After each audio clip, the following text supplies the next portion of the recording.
जळगावमधील तलाट्याने 1,000 रुपयांची लाच घेतल्यामुळे त्याला 1 वर्ष शिक्षा झाली. तर झालं काय होतं बघा, तक्रारदाराने आपल्या वडिलांच्या मृत्यूनंतर वारसांची नावं टाकण्यासाठी तलाट्याकडे अर्ज केला होता. हे काम करण्यासाठी तलाट्याने त्याच्याकडून 1,000 रुपयाची लाच मागितली. त्याने पैसे न देता अँटी करप्शन ब्युरो जळगाव इथे तक्रार दिली.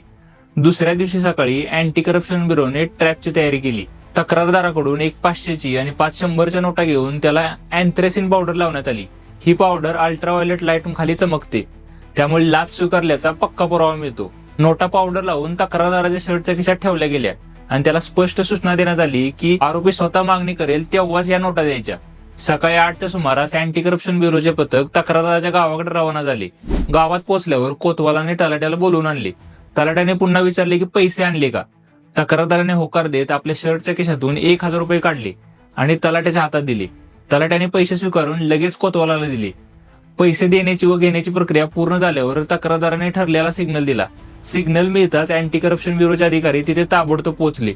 खटला विशेष न्यायालयात चालला आणि कोर्टाने प्रिव्हेन्शन ऑफ करप्शन ऍक्ट 1988 अंतर्गत तलाट्याला 1 वर्षाचा कारावास आणि कोतवालाला तलाट्याला मदत केल्यामुळे 6 महिन्यांचा कारावास अशी शिक्षा देण्यात आली.